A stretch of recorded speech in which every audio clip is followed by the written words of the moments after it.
ካለችው ያው አሁንም እሷ እዛ ሀገር ላይ በጣም ኃይለኛ እንደሆነች ሰውን እንደምታሳግት የገዛ ባልዋ እንኳን ካለበት ከተማ ወጥቶ ሌላ ቦታ እንዲኖር ያደረገች ኃይለኛ የሆነች ሴት እንደሆነች ነው የተሰማው። ልዑልን እንዴት ማንነቷ ሳያጣራ ከእሷ ጋር ተደዋውሎ እንደሄደ እኔ አላቅም። ልዑል ያው የሰው ልጅ ለምን ተሳሰተ ስህተት ለምን ሰራ አይባልም። ነገር ግን አንዳንዴ ጠላት በዙሪያችን እንዳለ የምናውቅ ሰዎች መጠንቀቅን የመሰለ ነገር የለም። ሁሌ መደፋፈር ፊት ለፊት መሄድ ጥሩ አይደለም። ለምን ጥሩ የሚሰራ ሰው ጠላት ይበዛበታል። ይሄ የታወቀ ነገር ነው። ልዑል አንዳንዴ ድርቅ ካል የማይመለስበት ባህሪ ያለው ይሄ ነገር ብዙ ኮሜንታተሮችም ጽፋችሁታል። ይህን በሙሉ የልዑል ጥፋት ነው። አዎ የልዑል ጥፋት ነው። ያው ሹፌሩ በገዛ እጁ ነው። እኔ ስለ ሹፌሩ ምንም ነገር አላወራም። ይሄ ነው ብዬ ስለ ሹፌሩ ማንሳትም አልፈልግም። ለምን ልዑልን ጠብቀው እንዳትሄድ ተብሎ ነበር። ለምን ከከተማው ሊወጣ ቻለ? እሱም እጁ ያለበት ማለት ነው። ነገር ግን ክፍለ ሀገር ይሄዳለሁ ከእሷ ጋር ፊት ለፊት አወራለሁ፣ ችግሯም እንደሆነ ጠይቃታለሁ ሲል ሚኪ እባክህ አትሂድ፣ ተው ብቻ መሄድ የለብህም አሌክስም ብሎት ነበር። ነገር ግን ልዑል በምንም ጣም ሊሰማ አልፈለገም። መጀመሪያ የሄዱ ልጆች አልተለቀቁም። አሁንም ያው እሱም ታገተ። እንደገና ትላንት እሱ ፍለጋ የሄዱ ልጆችን ትልቅ የሆነ ጉዳት ደርሶባቸዋል። ከዚህ በላይ ምን አለ እንዴ? አንዱ በግንባሩ አሉት። ስለዚህ ከዚህ የበለጠ ጉዳት ምን አለ? ሁሌ በሱ ጉዳይ ላይ ልጆች የተጎዱ ነው፣ ወጣቶችን የተጎዱ ነው። አንዳንዴ ስናስብ ቆመ ሁሌ ልዑልን ያልነው ልዑልን ነው የምናግዘው፣ ለልዑልን ፍትህ የምንጠይቀው። ግን እኛ ከካሜራ ላይ ወጥተው ማናያቸው ከካሜራ ጀርባ ስንት መከራና ስንት ስቃይ ክፍለ ሀገር ለክፍለ ሀገር አገር ለሀገር ዙረው መረጃን የሚያጣሩ ልጆችስ ማን ነው ፍትህ የሚጠይቅላቸው? ልዑል ለእነሱ ክፉ ነው ወይ? አይደለም። ነገር ግን አንዳንዴ ቆመ ብለን ማሰብ አለብን። እኛ ጉድጓድ ውስጥ ገብተን ሌላ ሰው ጉድጓድ ውስጥ እንዲገባ ማድረግ የለብንም። እነዛ ልጆች አልወጡም። ገና መልሶ እሱ ተያዘ። እሱን እናወጣለን ካለበት ጭንቀት እናወጣዋለን። ለምን ጠፋ ስልኩ አይሰራም ብሎ የሄዱ ሰዎችን ያው ምንድነው ጋርድን ሰብስባ አምጥታ ልታስጠፋቸውን የሞከረችው የነበረው። ግን እነሱም በኃይለኛ ተደራጅተው ስለሄዱ መሳሪያ ስለያዙ ነው የዳኑት። ይሄ በሆኑ በማን በልዑል ምክንያት ነው። አሁን እኔ በልዑል ላይ ምንም አይነት ምክንያት ለመደርደር አልፈልግም። ነገር ግን አንዳንዴ ለሰው ስናስብ አሪፍ ነው። አንድ ነገር ፍትህ እናገኛለን፣ ሰው ካለበት ጭንቀት እናወጣለን ብለን ሌላ ሰው መጉዳት የለብንም። ሌላ ሰው ነው። ያማ መሄድ ካለባቸው ሙሉ በሙሉ የክርሙ አባል የህግ አካላትን ጨምሮ መሄድ ነበረበት። ልዑል መሄድ ነበረበት። ግን እሱ ብቻው ማንም አይነካኝም፣ ካጠፋችኝ አትፍታኝ ትጠፋለች ነው ያለው ነበረው። እንኳን ልታጠፋው እያንዳንዳቸው ልትለቅማቸው ነው የምትፈልጉ አክስተቢው። እኔ እቺ ሴትዮዋ መጀመሪያ አላመንኳትም ነበር። ለማንኛውም አንዳንድ አዳዲስ መረጃዎች ያሉ ነው። ምናልባት እቺ መቅደስ ተብዬዋ እዛ ቀን ያው ኢንተርቪው ስትደረግ ለትንሽ ደቂቃ ውጭ ተቀመጪ ተብላ ነበረ። ግን እሷ ስራዋ ስለምታቅ ሌብነቷ ስለምታቅ የሰራችው ወንጀል ጠንቀቃ ስለምታቅ እነሱ ኢንተርቪው ሲያደርጉ ድረስ እሷ ጠፍታለች። እኔ የሚገርመኝ ነገር ማለት ነው እናንተ ብዙ ሆናችሁ ሄዳችሁ ነበር፣ ግማሻቸው ደግሞ ውጭ እንዳሉ ነው ያወራችሁ ተነበረው። እሷ ስታመልጥ ጊዜ ምን የጠበቃችሁ ነበር? ልዑልን የተቀበለችው እሷ እንደሆነ ታውቃላችሁ። ቤት ያስያዘችው እሷ እንደሆነ ታውቃላችሁ። እያንዳንዱ ጋር ከእሷ ጋር መረጃ ተለዋውጦ ክፍለ ሀገር እንደሄደ ታውቃላችሁ። እንዴት ነው ለቀቅ ብታደርጓት? ጎረቤት ብትቀመጥ ስለምን እንደው ሌሎቹ እሷ ወጥተው በር ላይ ለምን አልጠበቋትም? እናንተ የልዑልን አንሶ ገና የልዑልን የባሰ ስንል እናንተም ጨመራችሁበት። እናንተም ጋር ጥፋት አለ ሚኪ፣ አንተም ጋር ጥፋት አለ። እዛ ጋ የሄዳችሁ ልጆች ብዙ ሁናችሁን የሄዳችሁት አይደል? እሷ ለምንድነው ማጠብቋት?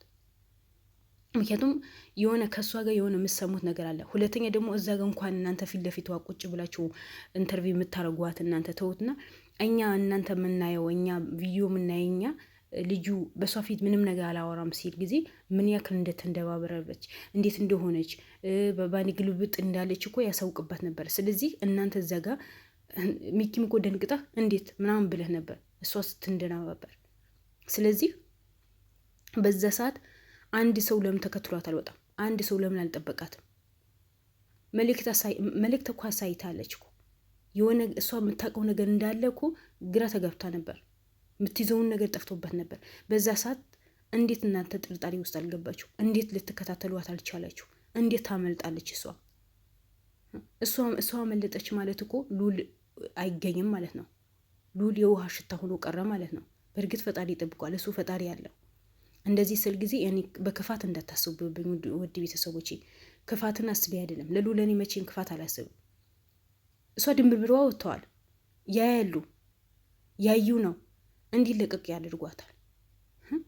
አንድ ሰው የሆነ ነገር ሰራ እንደዚህ ሲባል ድንብሩ ከወጣ አይ የሆነ መጠርጠር አለብን አይደል? ጋዜጠኞች ናቸው ያውቃሉ እኮ።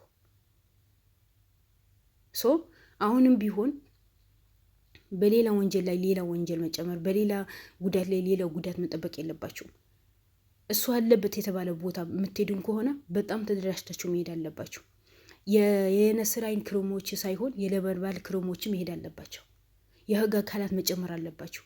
ምክንያቱም ይሄ ጉዳይ በጣም ከባድ ነገር ነው። የባሰበት የተስፋፋ መጣ እንጂ የተቀነሰ የመጣ ነገር የለም።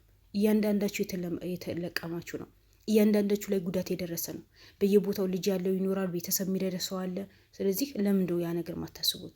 ለምን በድፍረት በዚህ ልክ በድፍረት ትጓዛላችሁ? እናንተ በዙሪያችሁ በሙሉ ጠላት እንደበዛባችሁ፣ ጠላት እንደሚከተላችሁ ታውቃላችሁ።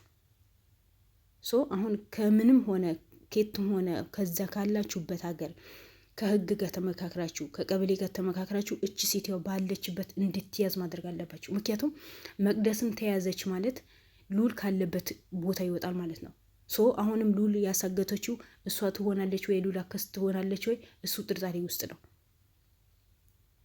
ስለዚህ እመኑኝ እባካችሁ፣ መጀመሪያ መቅደስን ፈልጋችሁ አምጡ። ያ ክፍለ ሀገር የተባለው ቦታ መሄድ ትታችሁ መቅደስን የታለች ብላችሁ መቅደስን በእጃችሁ ማስገባት አለባችሁ።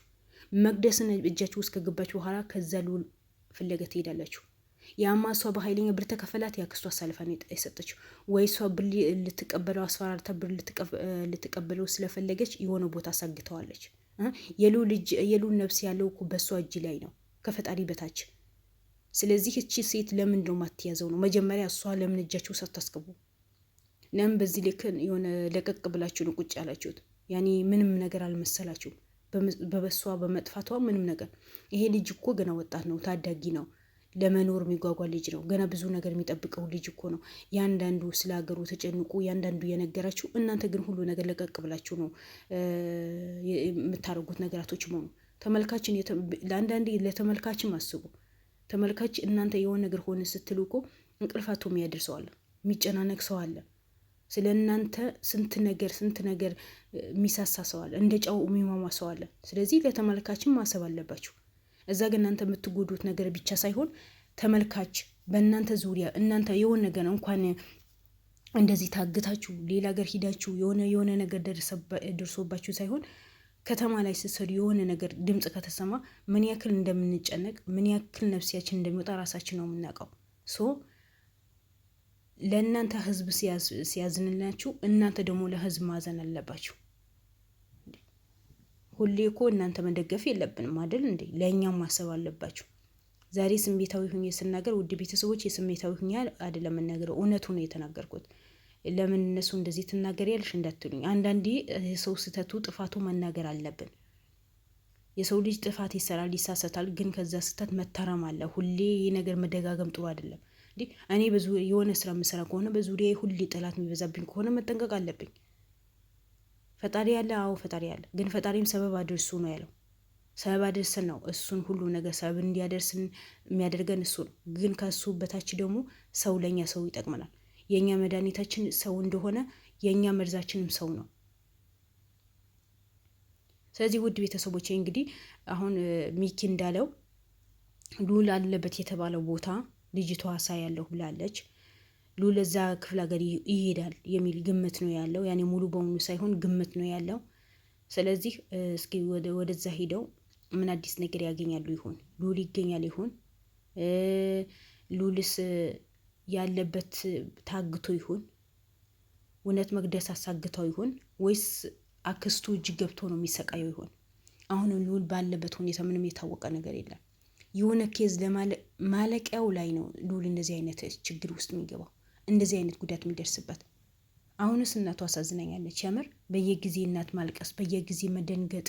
እናት እኮ ናት። እንኳን እናት የወለደችው እናት ተውትና እኛ ልዑል ጠፋ ሲባል ምን ያክል እንደደነገጥን ምን ያክል እንደተሰማን እኛና ፈጣሪያችን ነው የምናውቀው። ስለዚህ እባክህ ሚኪ አሁን ቢሆን መጠንቀቅ አለባችሁ። አንዳችሁ ተይዛችሁ አንዳችሁ ደግሞ መጉደል የለባችሁ። እኛ ማናችሁም ሆኖ እንፈልጋችኋለን።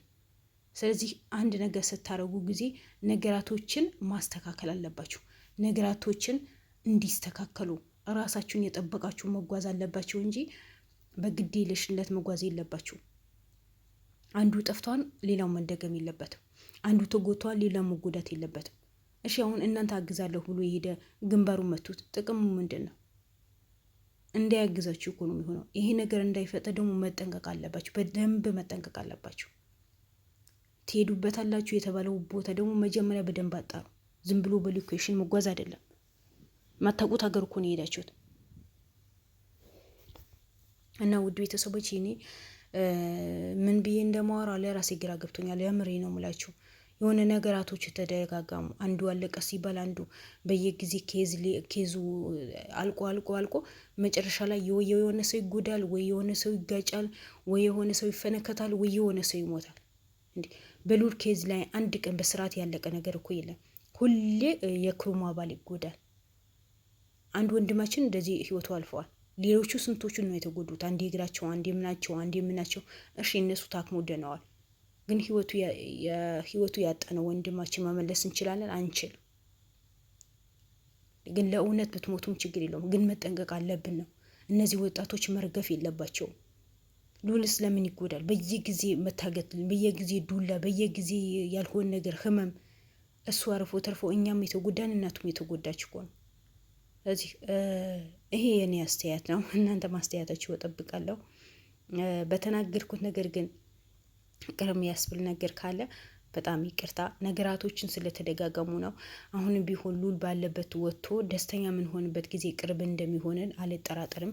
በተለይ ተለይቺ ማነት ልጅቷ ልዑልን የተቀበለችው ልጅ እንደ ጥቂት ነው ከእጃቸው ያመለጠችው። ያመለጠችበት ምክንያት ደግሞ ልዑል በእሷ እጅ ስራ አለ ማለት ነው። ልዑል ያለበት ቦታ ታውቃለች ማለት ነው።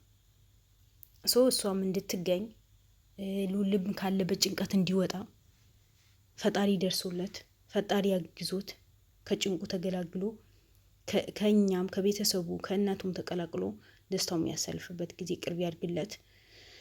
ይህ መታገት ደግሞ የመጨረሻው መታገት እንዲሆን ምኞቴ ነው። በቃ ምኞቴ ነው። ውድ ቤተሰቦች ሲበዛም ሁሉ ነገር ለካ ይመራል። ስለዚህ ሚኪ እባክህ አሁን ራሳችሁ ጠብቁ። በደንብ መጠንቀቅ አለባችሁ። የህግ አካላት ይዛችሁ መሄድ አለባችሁ። አለበት የተባለ ሀገር በደንብ መፈተሽ አለበት።